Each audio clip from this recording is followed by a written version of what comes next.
curso de actualización teológico-pastoral. La Providencia ha querido que en estos meses se diera un paso adelante en el proceso de santidad, de declaración de santidad de María Antonia. Y nos pareció muy oportuno que, dado que el ciclo trataba sobre la santidad, pues nada mejor que abordarlo a través de un personaje cercano a nuestra tierra. El último día les recuerdo que hablábamos del pórtico de la gloria como horizonte de la santidad, un pórtico hecho enteramente en granito sólido.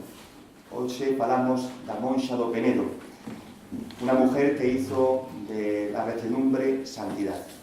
Nos preside la mesa el obispo auxiliar, don Jesús Fernández, a quien le doy la palabra de inmediato, y una vez más, muchas gracias por su perseverancia y su asistencia a estas jornadas.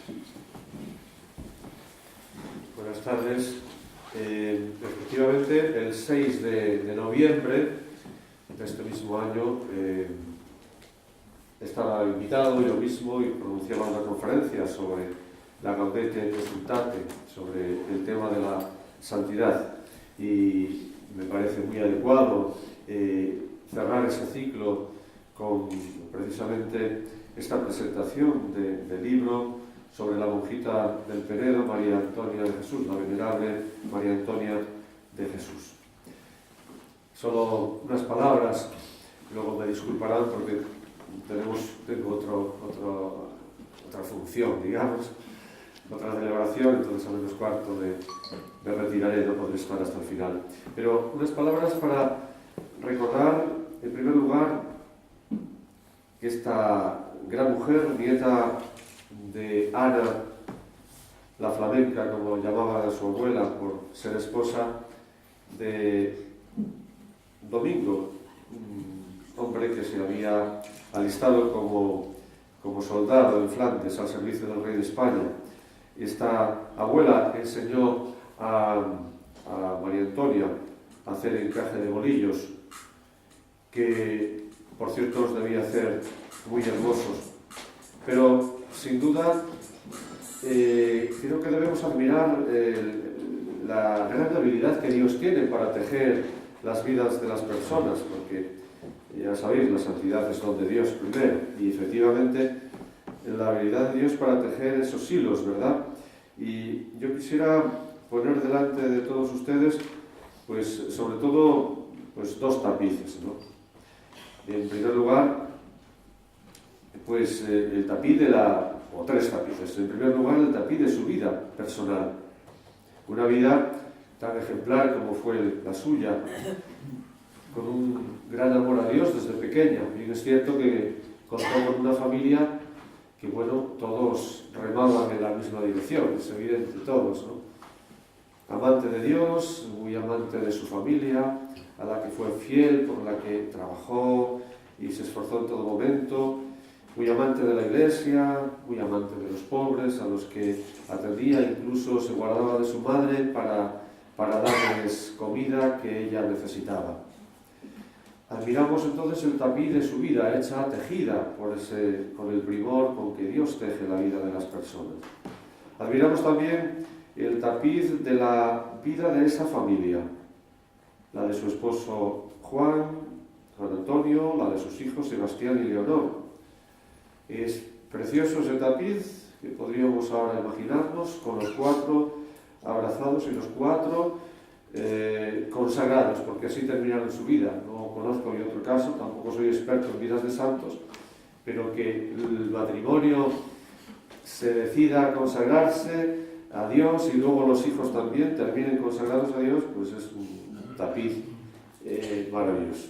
Y también el tapiz de su vida como monja carmelita y fundadora del primer Carmelo en Galicia. Bueno, primero en Alcalá de Henares y después aquí en nuestra ciudad de Santiago. Dios, desde luego, ha tejido su historia, ha tejido todos estos tapices, pero admiramos también la respuesta generosa de esta mujer, su valor, su coraje, su sabiduría, a pesar de no tener muchos estudios, era una sabiduría de Dios, su fidelidad a los planes del Señor, su confianza, sobre todo cuando parecía que todo se derrumbaba a sus pies. Por eso concluyo pidiendo al Señor que nos dé un alma tan disponible como la suya, en orden a hacer de nuestra vida personal y comunitaria como Iglesia diocesana un tapiz agradable a Dios y samaritano con los hermanos como ella lo tejió, dejándose guiar, por supuesto, por las manos hábiles de nuestro Señor. Muchas gracias. Y, por supuesto, quiero felicitar pues, a todas las personas que hacen posible esta presentación, a las personas que han hecho los dibujos, que han escrito los distintos textos. A mí estuve hace unos días precisamente con las madres carmelitas y me hicieron llegar ya algunos textos, entre ellos este librito que hoy presentamos, tan hermoso y adecuado para que los niños puedan leerlo. Ciertamente parece una historia de novela, parece una historia magnífica, ¿no? que puede atraer también a los niños y a nosotros, porque todo lo que los niños gustan, también nos gustan los mayores, por lo menos si tenemos algo de niños. Muchas gracias.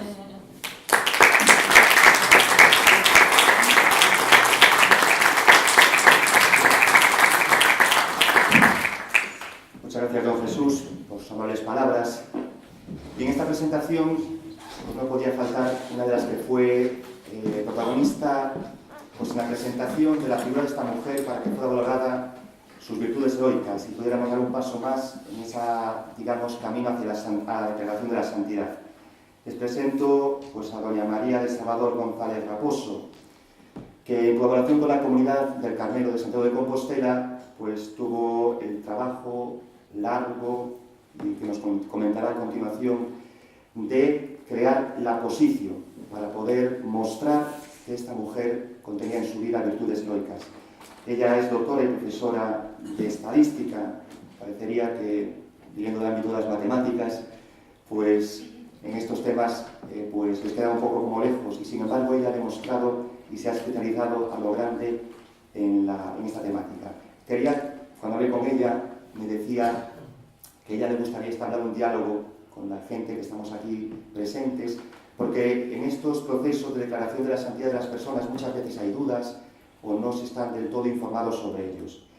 El título que nos proponíamos para el día de hoy pues es lo suficientemente sugerente: Dios hace a los santos, la Iglesia los declara. Muchas gracias por su presencia y la palabra a usted. Mira, cuando canse, levantéis así las manos y ve. Vale.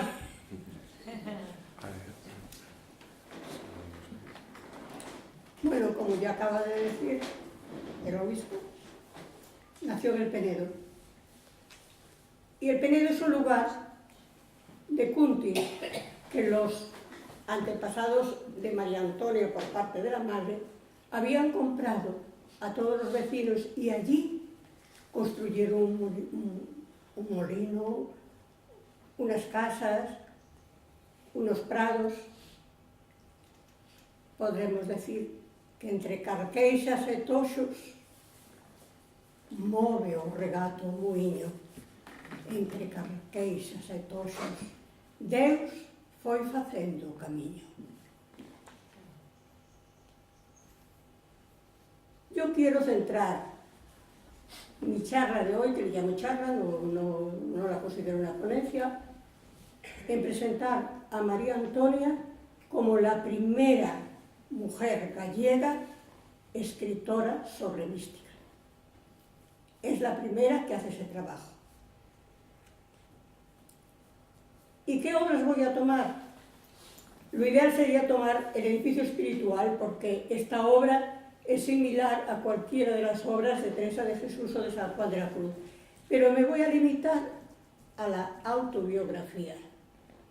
María Antonia escribió 5 veces la autobiografía. La primera vez, ella escuchó que el Señor le decía: María, espabila, revisa tu vida, que te la van a mandar a escribir. Y ella dice: como me la van a mandar a escribir, es que no sé leer. Esto tiene que ser, no puede ser de mi esposo y Señor, esto tiene que ser diabólico. No, esto no es cierto. Pero le entraron ganas de aprender a leer. y tomó un librillo, que solo tenía 20 hojas. Y lo primero que lee es amor. Y luego, Dios. Dios es amor. Y siguió leyendo, pero creía que era una revelación, que Dios le estaba hablando, porque ella no sabía leer. Y pasaba un muchacho y le dijo, por favor, léeme estas hojitas, que quiero saber una cosa. Y al leerla se dio cuenta de que sí, que ella sabía leer. Y se lo comunicó a su confesor, que en aquel momento era don José Ventura de Castro, un sacerdote joven que acababa de venir de Roma, donde hizo toda su carrera eclesiástica. Antes de él se confesaba con el padre Neira, que ella dice que no sabe su nombre, que solo sabe padre Neira, pero nosotros averiguando se llamaba Carlos. Bueno, no importa, cuando algún nombre no lo diga, tenerlo tengo aquí, si quiere luego se lo miro.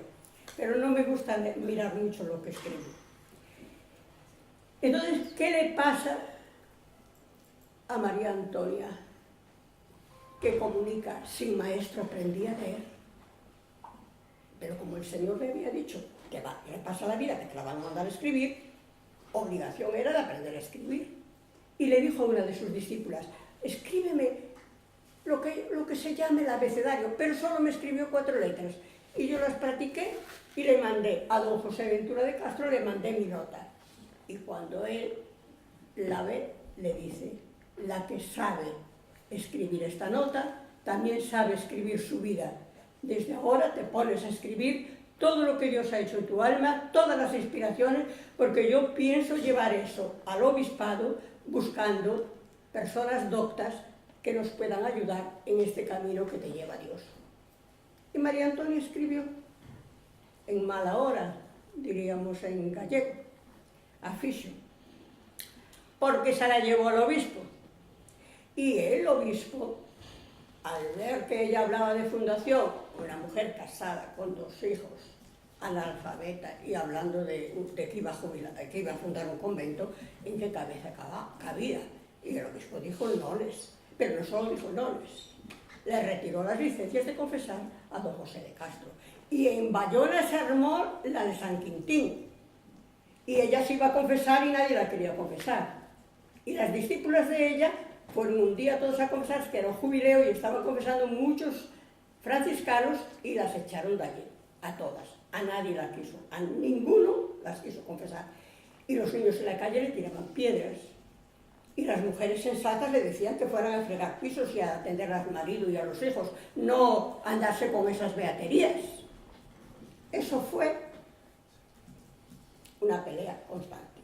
María Antonia se encontró que no podía confesarse, que ella quería confesarse, entonces le escribió al obispo y le dijo, mire, en esta situación yo quiero confesarme, a mí me tendrán que admitir un sacerdote para confesar.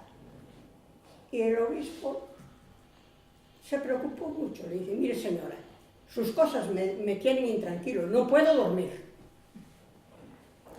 Y llegó a Bayona, se hospedó en la casa del abad de Bayona, en donde estaba la madre de María Antonia, y mandó a llamar a María Antonia. María Antonia, al saber que lo llama, escribió para decirle las cosas bien dichas, y era noche. Y la luz era una vela. Y el obispo agarró los escritos, para que vea usted lo que yo hago con lo que usted dice, y se los quemó, sin leerlos ni nada. Y le dice, va usted a confesar con don Fernando. Don Fernando era el abad de Bayona, que era contrario a ella, que no quería que por nada de este mundo la mujer le hablara de fundaciones. ¿De dónde? Bueno. Y le dice, ¿está usted de acuerdo? Y le dice, señor obispo, yo de acuerdo no, pero si usted me lo manda, me confesaré con él. Pero don Fernando tenía mucha gana de escucharla en confesión, y ella volvió a los franciscanos, y volvió a confesarse con el padre Neira. El padre Neira, en la primera vez que ella se había confesado con él, le había dicho, mire, sáqueseme de delante. Yo que llevo tantos años viviendo en penitencia y sacrificio y en meditación constante, y ni siquiera le he visto una pata a un ángel, y usted me quiere hablar de que se habla usted con Dios. Ella calla y marcha a su casa y hace sus reflexiones, como ya sabe escribir, Ah, pero pasa una cosa. El obispo no le dijo que ella no podía escribirle a don José Ventura de Castro. Y entonces empezó a escribir unas notas. Mira, las carmelitas las tienen en una caja. Le llamamos notas espirituales. Son trocitos de papel, un sobre dado a la vuelta, en las notas que levantaba don José en una esquinita. Ay, pero lo que dice allí, no tengo más remedio que leerles algo, ¿eh?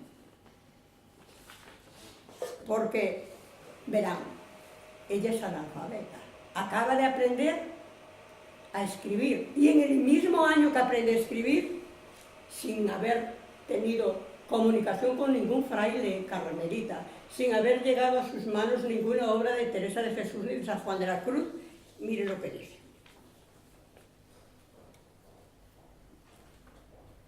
Parece que estos días cargó Dios la mano con amorosas doctrinas y dulzuras de su amor, con tanto arrobo y elevación que apenas podía asegurar el pie en la tierra. Andaba mi alma toda transformada en Dios. Y en otra de las... son cosas muy breves todas. Y en otras dice, continuamente traigo el espíritu elevado en Dios, de tal manera que ninguna cosa que se me ofrezca en casa o fuera me conturba de gozar de las delicias del Señor. Esto es como si estuviese en un mismo lugar quieta. Jamás se aparta de mí este Santo Espíritu, que con admirables dulzuras me hace compañía día y noche. Continuamente se goza mi alma con el Señor en visión de su divinidad. Una mujer que acaba de aprender a escribir, que no estudió teología.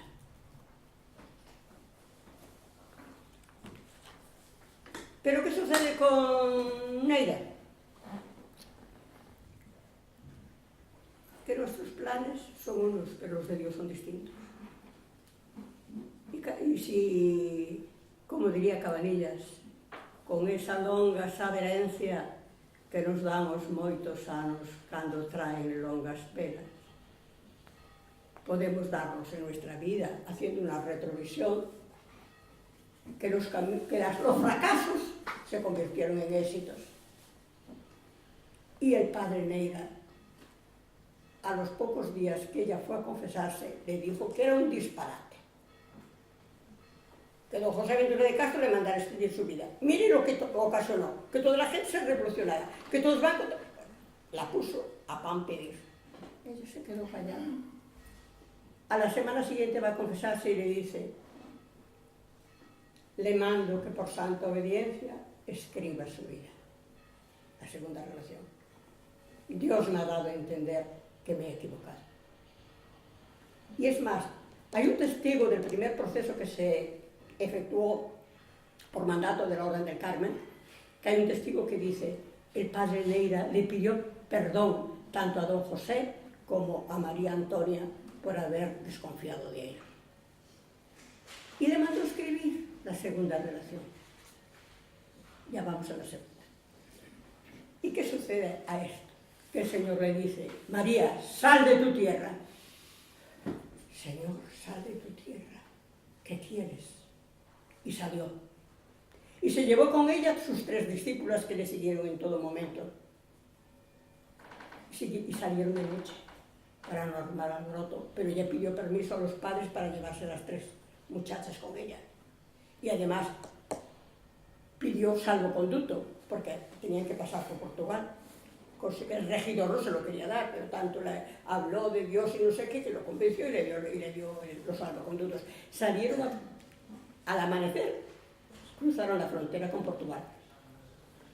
En Viana do Castelo encontraron un fraile, y el fraile dijo, ¿dónde van? Y una de ellas dijo, que vamos a fundar.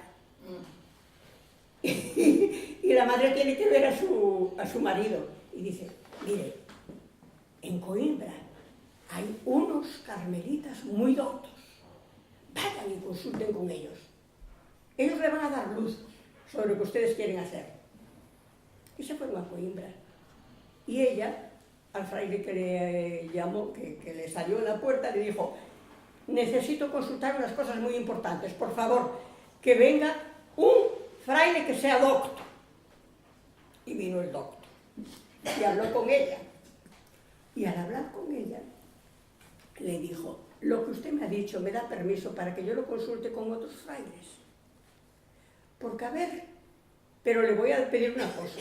Le voy a pedir que si ellos le dicen que usted regrese para Bayona, usted va a regresar. Pero si le dice que es de Dios y que vayan para Sevilla, usted siga su camino. Y así fue. Y la detuvieron 3 días. Pero los frailes no solamente consultaron entre ellos, sino que llamaron a un dominico, que también era otro de los doctos. Y acordaron que aquello era de Dios y que siguiera adelante. Pasaron en barca a España y de allí bajaron a Sevilla. ¿Y qué iban a hacer a Sevilla? Pues ni más ni menos que pedirle al bendito de Juan Antonio que les diera autorización, como un divorcio a lo divino, que le diera autorización para dejar el vínculo matrimonial. Ella dejó a las muchachas en una fonda y se enfrentó directamente con el marido. La respuesta de él es de un hombre sabio. El hombre le dice: hemos recibido el sacramento del matrimonio y con la gracia del matrimonio podemos llegar a la más alta santidad y educar a nuestros hijos en la religión nuestra y en nuestra fe y en nuestro amor a Dios. Yo te ayudo para que esas muchachas entren religiosas. Te ayudo en todo, pero tú no. Y ella se quedó sola en la habitación, él salió. Tardó muy poco en regresar Juan Antonio.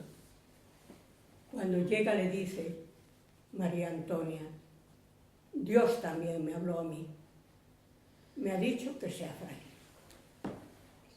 Así que vamos a ver cómo arreglamos esto. Y fueron a hablar con el arzobispo de Sevilla, que antes lo había sido de Santiago y que fue trasladado al hispalense. Y él lo recibió muy bien y buscó un notario eclesiástico para que se hicieran los papeles y se firmara todo en forma de que ellos se daban mutuamente la separación para consagrarse ambos a Dios. Y el arzobispo le dijo: funden en Santiago, les va a ir bien. Y ella dice: ay, pero tenemos que pedirle la licencia al rey. Y el rey estaba en Granada, de vacaciones. El Felipe V, el primer Borbón, estaba allá. Y le dice: ay, pero es que no me compete a mí, sino al Consejo Real, pero reside en Madrid. Pues vamos a Madrid. Y de Madrid nos vamos a Roma para pedir la licencia al Papa. Y le dice un sacerdote: no es necesario que vayan a Roma, basta con la licencia del rey y con la licencia del arzobispo donde quieran fundar. Váyanse tranquilas. Ella consiguió las licencias en Madrid, se hizo muy célebre en la corte, tanto el alto clero como la sociedad ofrecieron ayudas y requete ayudas y regresaron para Galicia. Y en el camino se le juntaron 2 aspirantes, una de ellas llamada María Rivera. Tuvo esa corazonada la madre María Antonia de que aquella mujer algo iba a hacer, que lo hizo. Ay, es que ella era muy católica, apostólica y romana, como así lo pone en un escrito. Y dirigiéndose al señor arzobispo, le dice que ella tiene un remordimiento de conciencia porque ella practica la religión a todo practicar. Y en cambio María Antonia es un hereje, es una mentirosa, es una fraudulenta. Y yo me veo para que el señor arzobispo haga usted algo, pero esto no puede ser porque esta mujer es un hereje. Bueno, esta fue diríamos, el meollo de la cuestión de un proceso jurídico que se armó en contra de María Antonia. Pero el arzobispo tenía en su poder la primera biografía de la madre María Antonia que la había rescatado del obispo de Tui. Se la mandó y tenía toda la información. Bueno, es algo que solo leyéndolo con calma se puede entender un poco. Yo no lo he entendido, ¿eh? Yo he tratado de aplicarle toda hermenéutica que sé y la que no sé, y no he entendido nada de la crueldad con la que el arzobispo trató a María Antonia, porque además el arzobispo era docto, no como el de Tui, que no lo era tanto, pero el de Santiago lo era. Él sabía, y además se dio cuenta de que no había delito contra ella, y sabiendo que no había delito, disolvió el grupo. Y aquello parecería un fracaso, de intento de la primera fundación. Parecería fracaso. ¿Cómo lo interpretamos? Como fracaso, es la palabra más corriente, ¿verdad?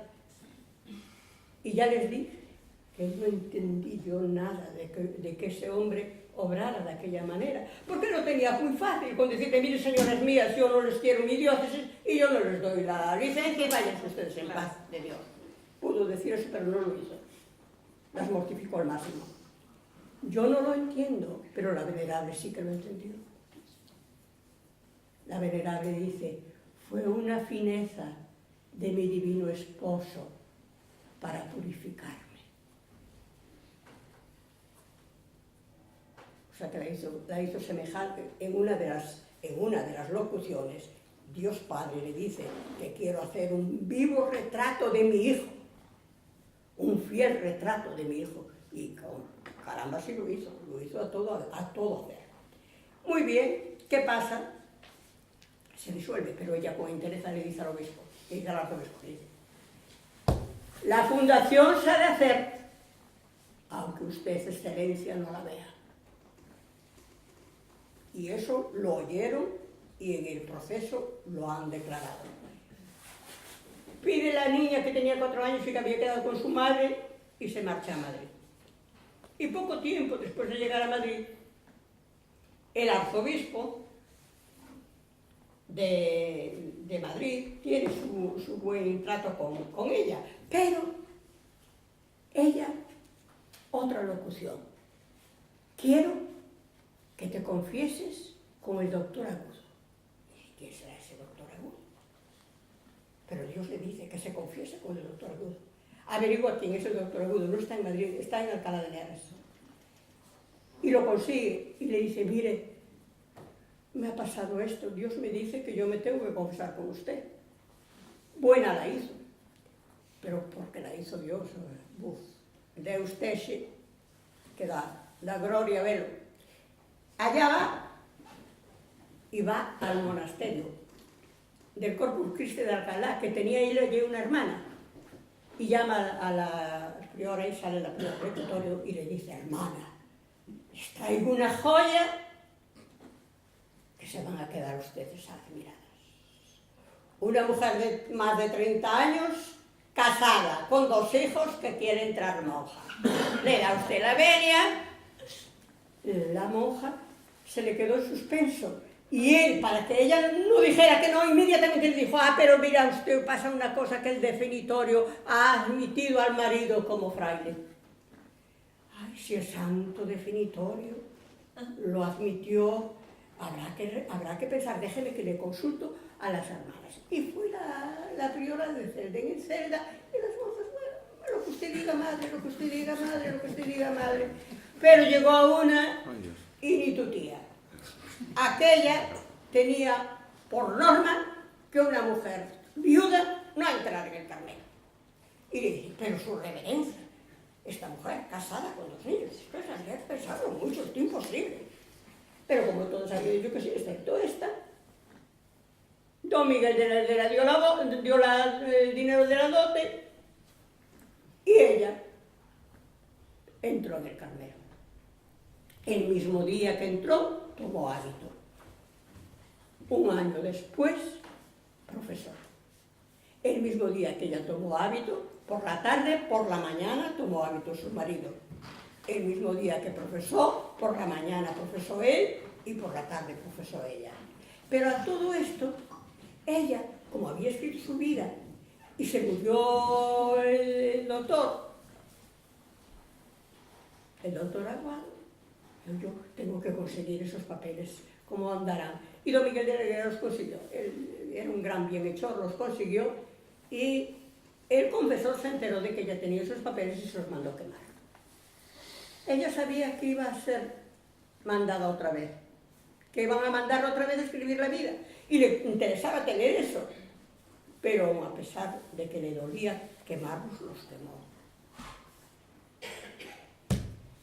Y ya hemos hablado de la segunda y de la tercera relación, y vamos a empezar enseguida con la cuarta. La cuarta, yo soy el desorden del siglo, ¿saben? Porque no tengo... Pero no quiero leer, sino... Vamos ya con la cuarta. Sí que la cuarta llegó a nuestro tiempo, ¿eh? La cuarta llegó a nuestro tiempo. Y la cuarta tiene 818 folios, escritos por ambos lados.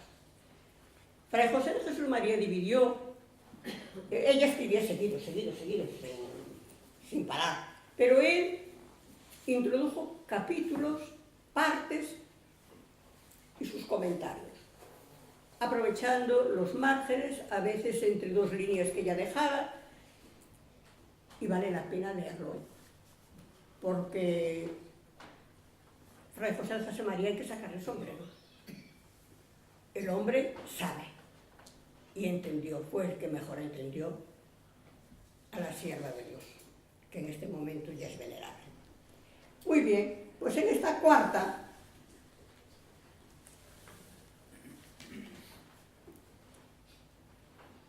ella, en la primera, en esta podríamos decir, esta autobiografía, llamémosle, porque es una autobiografía, en la primera parte habla de su vida seglar y la segunda de su vida religiosa. De la vida seglar, magistralmente, ya les acaba de hablar el eminentísimo, y entonces a mí ya no me queda mucho que decir, ¿no? Pero sí que les voy a decir dos cosas. Una, ¿cuál fue la primera locución fuerte que tuvo? Estando su marido en Sevilla, entró en la casa de un modo intempestivo un amigo del marido y ella se turbó y se agarró a un Cristo. Y el Cristo le habló, pero le habló de un modo sonoro, no espiritualmente, sino con voz. Y le dijo, apártate de la ocasión de ofenderme y sígueme. La palabra sígueme se le grabó de tal modo que fue el inicio de su gran vida mística, porque le revolvió todo su ser y llegó a una dulzura de espíritu increíble. Pero es más, ella es analfabeta, tiene 28 años, todavía no aprendió a leer, tiene 2 niños pequeños, es una mujer pobre, casada con un emigrante, y esta mujer recibe la gracia del desposorio místico. Y pocos días después, el matrimonio espiritual. Vosotros que sois tan expertos en mística, sabéis lo que eso significa. Llegó a la más alta cumbre de la mística. Claro, que ahora pasa una cosa, que es la siguiente. Así como para mí las notas espirituales me enamoran, porque hay la frescura de una mujer que dice lo que le está pasando, pero que nadie se lo ha dicho, que no leyó nada espiritual, que no sabía leer, que no había tenido contacto con ningún carmelita, que no sabía nada de mística. Aquello es una espontaneidad y una frescura muy grande. En cambio ahora, fíjese que ya está en la 4ª autobiografía, la que está escribiendo en Alcalá de Henares. Ahí ya ha hecho un año de vida religiosa como novicia, ya escuchó hablar de Teresa de Jesús, de San Juan de la Cruz, ya el bagaje que tiene es distinto. Ya ella, además, no está hablando de algo que está sucediendo en ese momento, como pasaba con las notas espirituales, que surgían en el momento que acontecía. No, ahora está hablando de cosas que sucedieron 20 años atrás, o 10 años atrás, o 4 años atrás. Pero aún así, no cabe duda que es asombroso. Ahora dígame, si cualquiera de ustedes, los expertos en teología, los que saben mucho, esos que rompen a chola buscando salud, unas herbas, pues a esos que le aparecieran hoy diciéndole, mire señor, yo ya he tenido un desposorio místico y ya he tenido el matrimonio espiritual. Mire señora, vaya a un psiquiatra. Estoy segura que más de uno le diría, pero más rápido que corriendo. Yo les he dicho de un principio, yo no he querido, yo anécdotas de ella las tengo hasta para reírse, pero yo he querido centrar toda mi intervención de hoy, toda mi charla, en que ella es una maestra de mística. Es la primera gallega que escribe un tratado de mística como es El edificio espiritual, pero que toda la autobiografía es que ella vivió la mística, la vivía, no era la rezumada. Es más, cuando, los fenómenos místicos que ha tenido, pues son éxtasis, arrobamientos, bilocaciones, de todo. Pueden hacer un estudio de teología mística con todos los fenómenos místicos que se dieron en ella. Y además, uno de ellos fue muy notorio. En su espíritu y en su cuerpo sufrió la pasión de Cristo y fue vista por la gente. Además también, a veces se elevaba. Ahora, ustedes díganme si no piensan en brujas. Pues, si ahora una de ustedes se nos levanta por aquí, diremos, bueno, ¿y esa qué le pasó? Pero ella tenía, y le dijo al Señor, por favor, que en la vida religiosa yo no tenga ninguna manifestación exterior. Y es que ya no hacía falta, porque el Señor había socavado tanto los senos de su alma que ya cabía. Y ya él podía recostarse allí, porque tenía las delicias con su esposa. Ay, no sé, no digo que no, es verdad. No, pero bueno, es María Antonia quiere que yo les diga esas cosas, estoy segura. Porque yo no quería venir, a mí no me gustan estas cosas, no me gustan nada, ni mucho ni poco, ni mucho ni poco. Pero ya que estoy metida en el berenjenal, pues seguir adelante. Muy bien, ya hemos dicho esto. Y ahora, ¿qué otra cosa de la 4ª? Hay una cosa muy interesante en este tiempo. Hay una carta que escribió ella, se la escribió a Fray Antonio de la Cruz, que se llama la Carta del Priorato. Siendo ella recién profesa y la más joven de la comunidad, el Señor le dijo, María, prepárate, vas a ser priora. Señor, yo priora. Acababa de hacer sus votos y había priorables hasta hartarse en el convento. Entonces ella se lo manifiesta angustiosa al confesor. Pero la carta es preciosa, La carta es preciosa.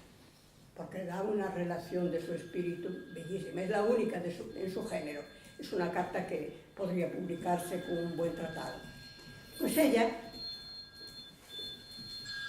hay elecciones, y en las elecciones salió otra. Pero ella se puso contenta y bueno, me libré. Y se le aparece el Señor y le dice, no te preocupes, que esto lo arreglo yo enseguida. ¿Cómo lo arregló? Le dio a entender que se iban a morir todas las que podían ser. Pues mira, se muere una. Y aún estando en el novenario de una, muere la otra. Y aún estaba de la otra y muere la otra. Y se las llevó a todas de un plumazo. Y entonces se quedó María Antonia como priora. Y claro, esta carta tiene valor profético, porque ella lo dijo 3 meses antes de que acontecieran los hechos. Es una carta maravillosa. Pasamos ya a la quinta. La quinta, ¿tendría yo alguna cosa así importante? Bueno, tengo aquí una cita que es de ella, y hay que leérsela, ¿no? Porque la escribió ahí ya monja, pero también es muy buena. Dice, cuando termina, eso lo dice Fray José de Jesús María, dice que interpreta la celebración del matrimonio espiritual entre María Antonia y Cristo su esposo. Es él el que lo dice. Dice, llegó a aquel estado de amor suave a donde llegan pocos en esta vida, donde el alma, después de haber pasado por los ímpetus y ansias vehementes de verse unida con el amado y transformada en él, se está gozando y enamorándose de él. Pero, ¿qué sucede aquí? Que su divino esposo es muy galante. Por algo es Dios, es hijo del Dios Altísimo, ¿no? Le dio las arras de matrimonio. ¿Cuáles fueron esas arras? La fundación. Tú serás fundadora de un convento. Fueron las arras con que sellaron ese matrimonio. Y ahí vamos quedando hasta llegar ya a la quinta. Salto mucho, pero no tengo más remedio, porque si no...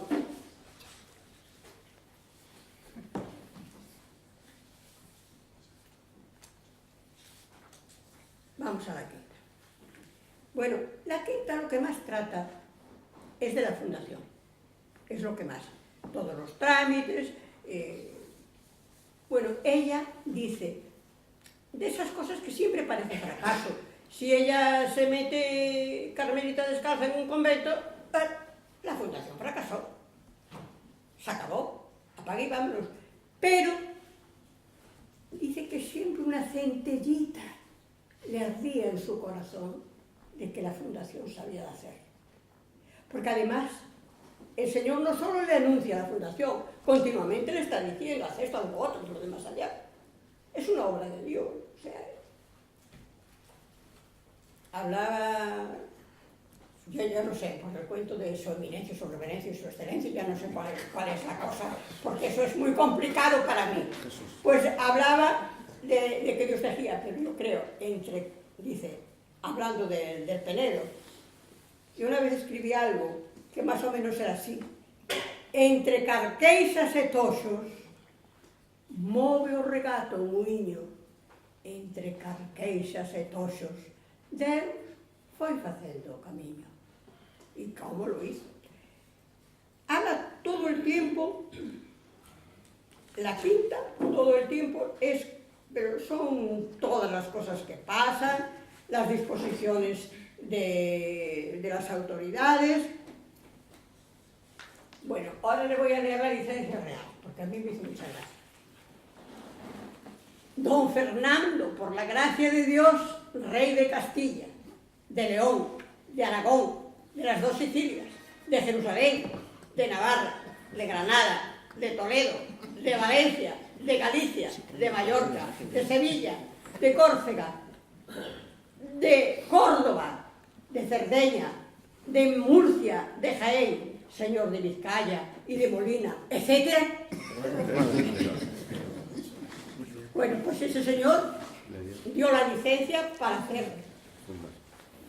Bueno, pero ahora esa es la del rey. Pero antes se había dado la licencia del Carmen de un modo no tan solemne. Ahora, la del arzobispo de aquí es todavía peor, pero no se la voy a leer para no dejarlo quedar bien, no dejarlo quedar mal. Bueno, entonces, a todo esto, yo quiero llegar a un punto. Y quiero decirles que el Papa, salto mucho, ven que no quiero dar tanto la lata. Mira, el Papa de María Antonia es el gran Benedicto XIV. Un gran, pero un grande, un grande, un grande. Y él me dio la vida a mí para hacer la defensa de los doctos y eminentísimos históricos y teólogos que ponen cuanto pero hay, y cuando ya no encuentran más pero en la posición, te saltan. Hoy nombran la autobiografía, parece que es la autocanonización. Pues mire lo que me ayudó a mí Benedicto.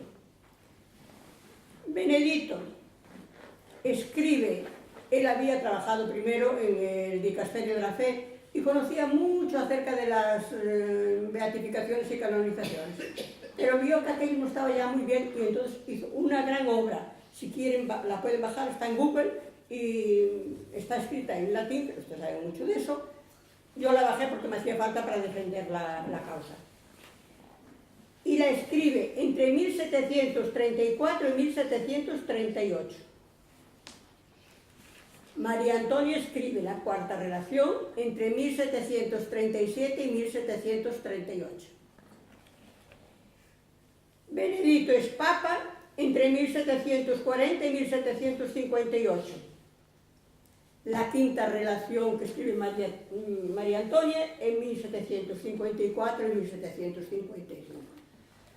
Bien, bueno, a mí me gusta mucho porque este papa, entre las cosas buenas que hizo, fue meter en la universidad las cátedras de matemáticas y de física, y puso en la de matemáticas a una mujer. En aquellos tiempos, imagínense lo que. Bien, pero yo ¿por qué digo esto? Porque vean, él dice que los escritos de los siervos de Dios deben ser considerados con el mismo valor que los demás testigos, que era un testimonio válido. Ya entonces debían hablar de lo de la autocanonización. Y toma como referencia a la Biblia un salmo de David, unas palabras de Jeremías, y si les parecía poco, toma las palabras de Cristo cuando los fariseos le dicen que su testimonio no es verdadero. Y entonces dice, téngase en cuenta. Bien, pero sin embargo ellos allí decían que sí se había nombrado mucho. Yo he ido a un tratamiento estadístico de lo que se hablaba.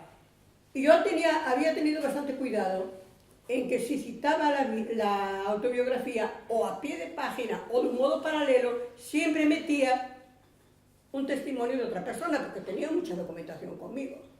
Y a ellos no les gusta decir esas cosas, ¿no? Pero a mí no me importaba, como yo no cobro, no me despiden del trabajo.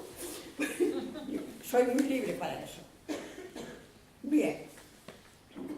Hay otra cosa que sí que les quiero, además veo que hay aquí mujeres y le va a servir, le va a saber a gloria bendita. Mira, cuando se muere María Antonia, era tal la fama de santidad que el general de la orden mandó que se recogiera todos los escritos de la sierva. Ya empezaron a llamarla sierva. Y mandó a Fray José María que hiciera todas las copias, que buscara todos los amanuenses, que lo hicieran bien rápido, que eso había que publicarlo, pero para la publicación había que nombrar censores. Y nombraron a un censor de la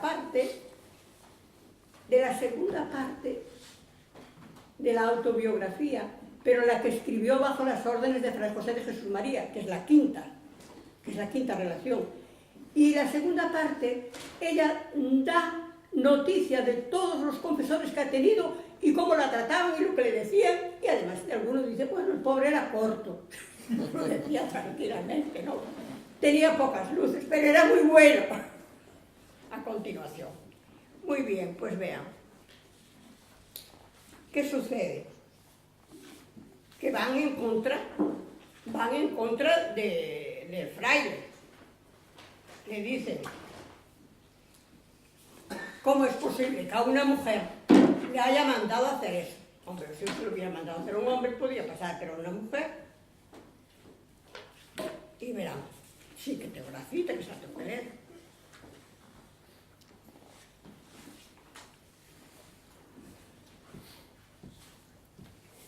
Porque está súper bueno. Bueno, mira, como no la encuentro se la voy a decir. Porque no, la tengo ahí, pero no la encuentro porque tengo la vista un poco castellana. Y Benito siempre me dice que vaya al óptico y no acabo de ir nunca. Mira, pasa lo siguiente. Le dice, ¿por qué una mujer no puede escribir? ¿Acaso uno, siendo prelado de una religiosa, le dice que le dé un tratado para tratar a los frailes y ella se lo escribe y pone entre paréntesis nuestra madre? ¿Y por qué en Israel hubo una mujer que mandó, entre paréntesis, Débora? ¿Por qué tienen temor de que ella haya escrito lo que los demás interpretaban acerca de ella? Y además es buenísimo, porque así tenemos distintos puntos de vista sobre María Antonia de Jesús. Y con mira, yo tengo muchísimo para hablar, pero ya no les voy a hablar más. Pero si quieren, les puedo terminar, para que no les sea tan fastidioso, les voy a decir un villancico que escribí yo, que es lo único que he escrito, que me parece que es lo único que a mí me gusta. Y no sé si les va a gustar o no, pero a mí me gusta y tengo ganas de decírselo, que estamos en Navidad. Vean. No desaprovechen, porque a mí, yo lo hice en una playa, en unas vacaciones de Nochebuena, hace 40 años. Llegó de noche la luz del día, nos lo alumbró una estrella, la fiel María. Ven, lucerillo, todo es luz en tus ojos, divino niño. Llegó, quedo en silencio, la voz eterna, por el sí generoso de una doncella. Ven, verbo divino, hazme palabra viva, hazme camino. Acabó.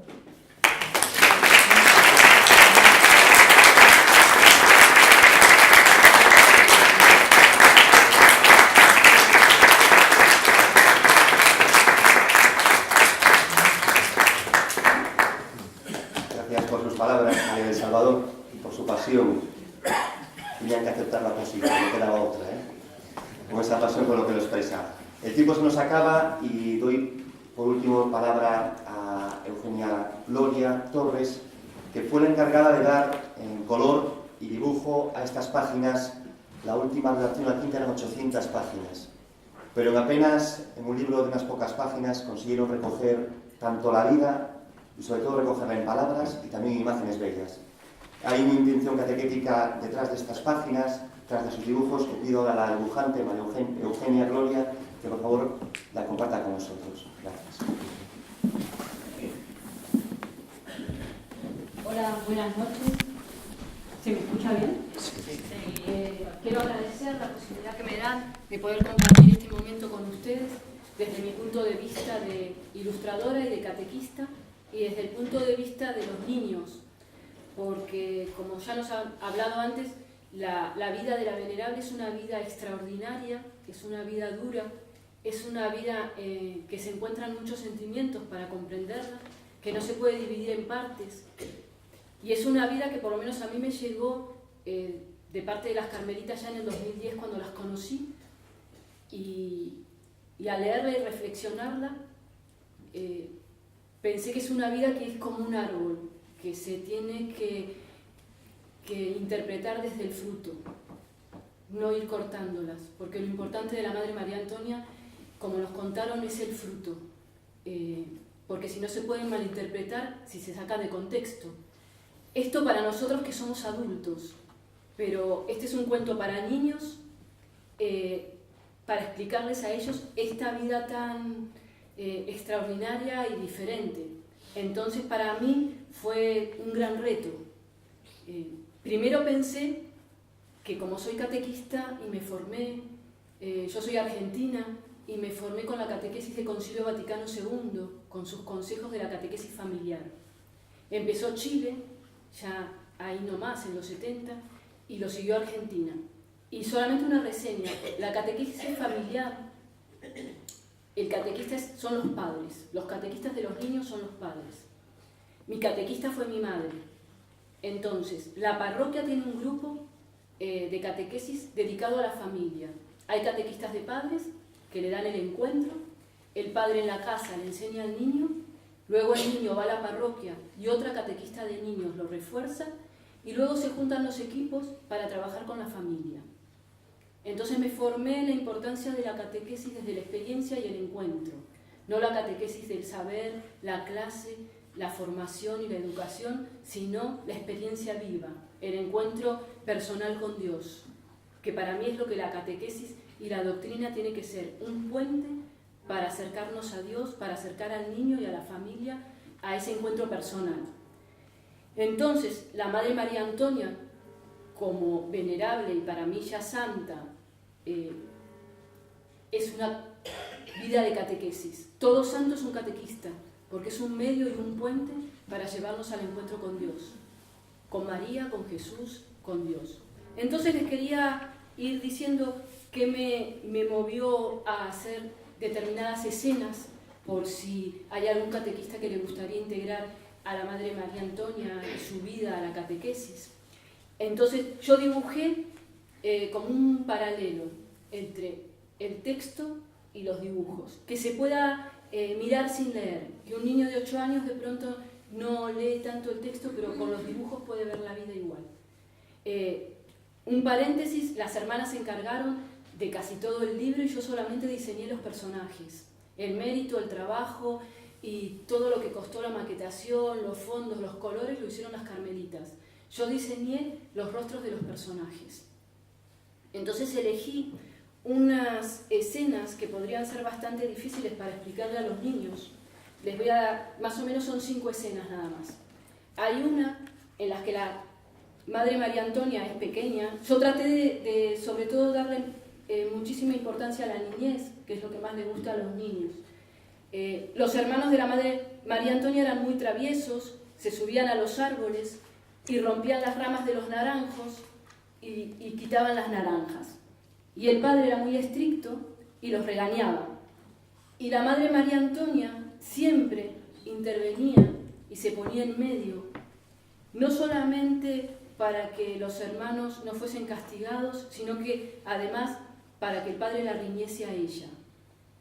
Entonces a mí se me ocurría ver esa parte de María Antonia imitadora de Jesús y de la Virgen como intermediaria, la persona cristiana y creyente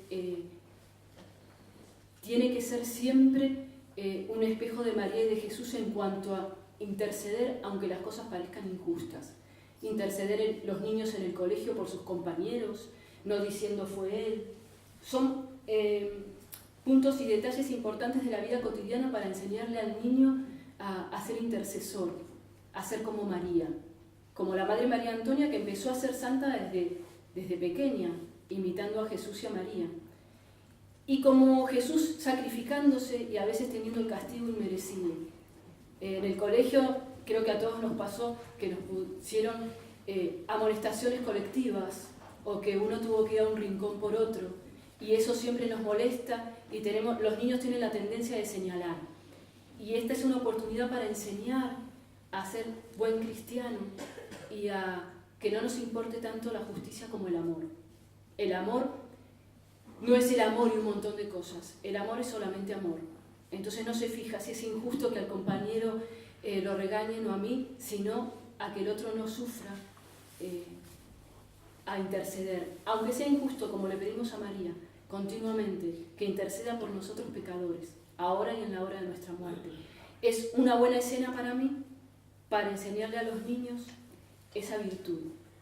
Luego también elegí otra, ya que hablábamos de ser mujer y la injusticia de la historia y de los tiempos, en la que ella está ayudando a la madre a limpiar con un balde y los hermanitos están estudiando en la misma casa. Ella no puede estudiar porque es mujer. Y sin embargo, yo la dibujé sonriente con el balde en la mano. Y esto en esta época sería bastante controvertido para una catequista, porque de más o menos 5 años a esta parte, directamente ponemos arrobas o decimos les para no decir primero hombres o mujeres, y tenemos todo ahí una controversia con a quién le damos más protagonismo, ¿no? La mujer empieza a decir que es igual y está bien, pero para enseñarle a los niños en la catequesis que yo la haya dibujado sonriendo con un balde mientras sus hermanos estudian por ser varones, tiene una explicación. Y la explicación que yo le quise dar, porque ella lo hacía verdaderamente así, es el poder ofrecer y sacrificar hasta el momento más injusto de la historia, con miras al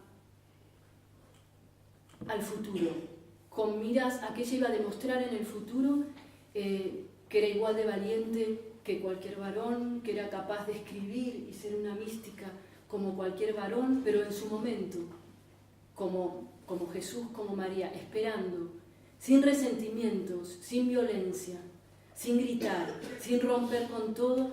Y esos cambios no sirven. Sirven los cambios de la paz, el gozo, la alegría y la aceptación del momento. Porque las cosas no se cambian de un día para el otro. No importa que el catequista muestre esto, porque fue una realidad. Lo importante es decir que no nos resintamos cuando las cosas nos parecen injustas, que lo ofrezcamos como Jesús en la cruz. Que no es que, ay, no, porque no lucha, entonces las cosas no cambian. Sí cambian, cambian desde el sacrificio. Cuando Jesús estaba clavado en la cruz, que tenía atadas los pies y las manos, es cuando hizo su misión más grande. Cuando podría parecer más inútil, es cuando hizo la acción más grande. Y el silencio a veces parece inútil, pero la oración lo puede todo. Y ahora, en este libro, vemos a los hermanitos estudiando y los recordamos solamente porque son hermanos de ella. Porque hoy estamos hablando de ella, no de los hermanos. Ella llegó a su objetivo, a ser igual y a mostrar a Jesús desde todos los momentos de su vida. Es importante en un encuentro de catequesis dejar claro que no es sumisión, sino que es entrega a Dios, alegría y gozo y paz de saber que cada cosa se puede cambiar en el momento apropiado. Después, otra de las escenas que elegí es la del casamiento. O sea, la hice a ella a la luz de la luna, con las estrellas, con el marido pidiéndole la mano. Y mientras lo dibujaba pensaba en las películas de Disney, en casi todas las películas y los cuentos de los hermanos Grimm, los que leemos, en los que la historia termina ahí. Es el final. Fueron felices y comieron perdices y se acaba ahí. En cambio en el libro está en el medio, como la vida misma. El matrimonio está en el medio de la vida. Empieza otra historia nueva, no se acaba. Y es importante decírselo al niño, porque el sacramento del matrimonio se enseña desde la niñez, no con un cursillo de 3 meses antes de casarse. Y además se enseña después, hay que seguir. Pero el niño ya tiene que estar preparado para saber lo que es el matrimonio desde pequeño.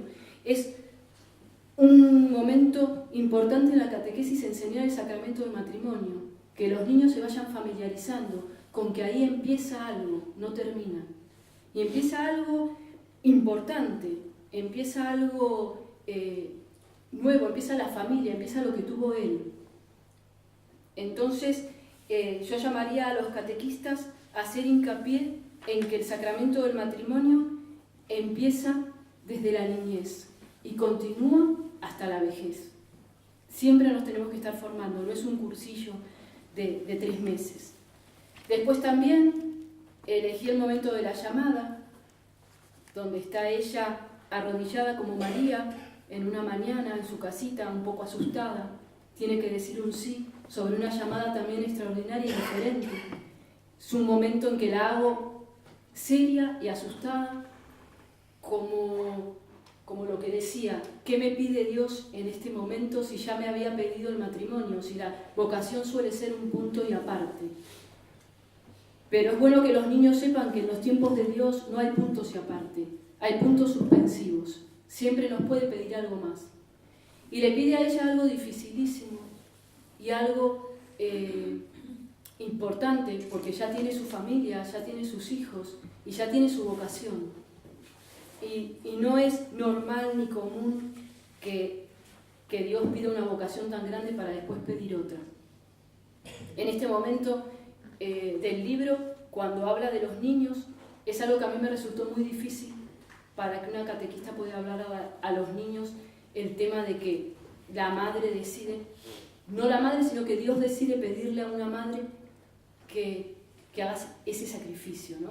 Es como el sacrificio de la fe de Abraham, es el sacrificio de María, es el sacrificio de entregar al Hijo. Es difícil.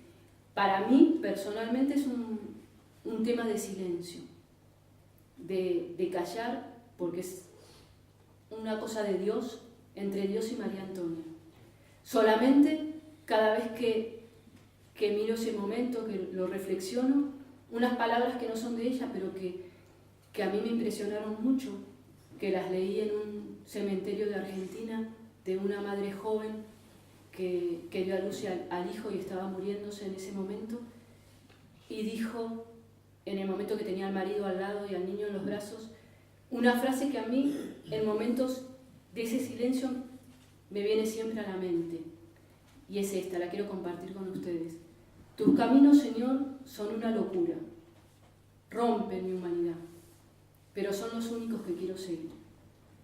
Y a mí me parece que a María Antonia le pidió eso, que rompa su humanidad, que deje todo y que lo siga. Y frente a esa decisión y a esos tiempos de Dios, para mí, un gran silencio de corazón y respeto, y que son los tiempos de Dios.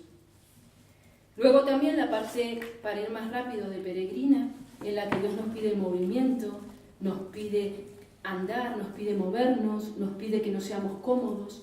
Una vez que nos llama es ponernos en marcha. Y ahí yo haría hincapié en el Camino de Santiago, poder poner a los niños en la catequesis en el contexto de la ciudad donde viven, de lo que significa un camino. Un camino es empezar, es cantar, es estar alegre, es tener entusiasmo, voluntad, pero también es frío, también es sudor, también es silencio, es noche, es amigos.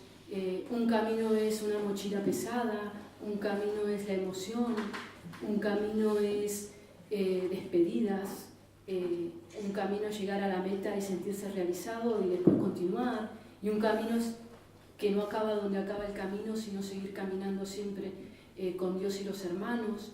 Entonces la llamada de la Madre María Antonia, como ya nos contaron, es una llamada de vivir caminando y cambiando de punto de vista continuamente. La vida en el convento es importante para contarle a los niños sobre la vida religiosa. En la catequesis casi no se le habla a los niños de la consagración a la vida religiosa, incluso en catequesis poscomunión. Hay niños que se les pregunta y no saben la vida de una monja de claustro. Sería bueno que lleven a los niños a visitar los conventos en algún domingo, algún momento, y que las monjas les puedan contar su experiencia. Entonces, la Madre María Antonia para mí cambia de punto de vista continuamente porque se mueve. Si yo ahora me levantase y caminase por ese pasillo y mirase desde atrás, podría ver si alguien tiene escrito algo en una camiseta por detrás, o cómo son las nucas de las personas que están aquí, o los perfiles, porque caminé y cambié mi punto de vista. Si uno se queda quieto siempre ve lo mismo.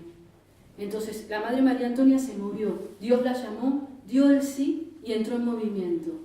Y después, en el final, la parte de la construcción, en la que ella construye y funda el Carmelo, en la que se convierte en la mano de Dios, en los ojos de Dios, en la voz de Dios, y se transforma en el puente y construye junto con Dios.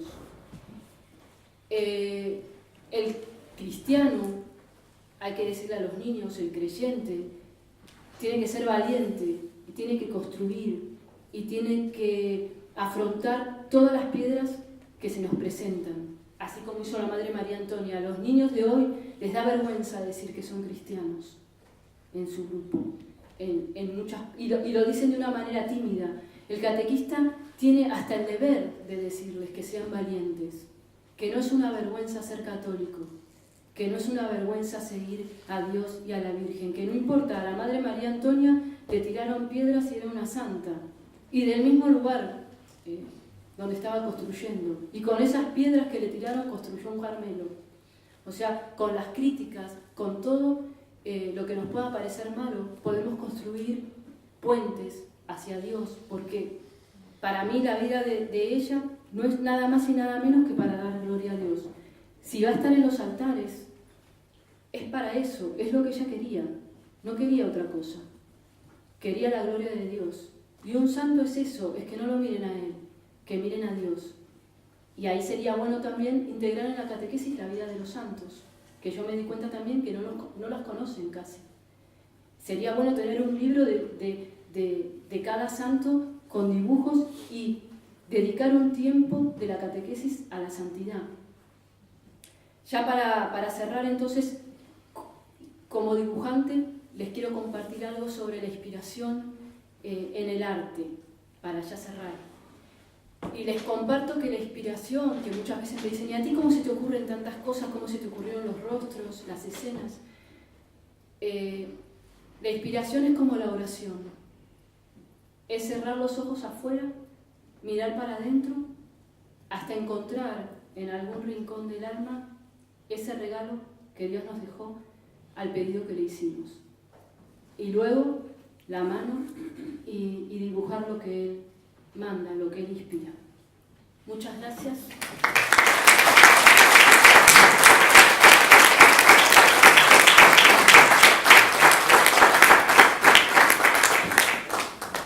Gracias a las dos por vuestra aportación, gracias a ustedes por su participación en estas jornadas que concluimos, y el agradecimiento también a las Madres Carmelitas del Siglo de Compostela por todo el empeño que han puesto por su parte para que esta presentación de este libro fuera una realidad.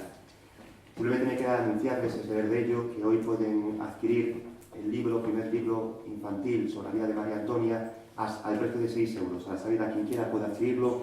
Tienen, aparte de los protagonistas que han hecho posible esta obra, aprovechen también para hablar con ellos y a lo mejor pedirles algún autógrafo. Aprovecho la ocasión para darles, de parte de Ciencias Religiosas, pues la felicitación de Navidad, que sea realmente días vividos con esa belleza que usted ha mostrado en ese poema tan hermoso que nos ha compartido. Ay, me digas que es bonito. Es muy bonito, lo estoy reconociendo públicamente. Muy bonito y muy teológico. Todo lo que Y ahora, a la salida, tienen ustedes, quédense todavía un poquito porque por generosidad las Madres Carmelitas les ofrecerán pues, un vino español. Así podemos seguir compartiendo y conociéndonos. Muchas gracias y buenas noches.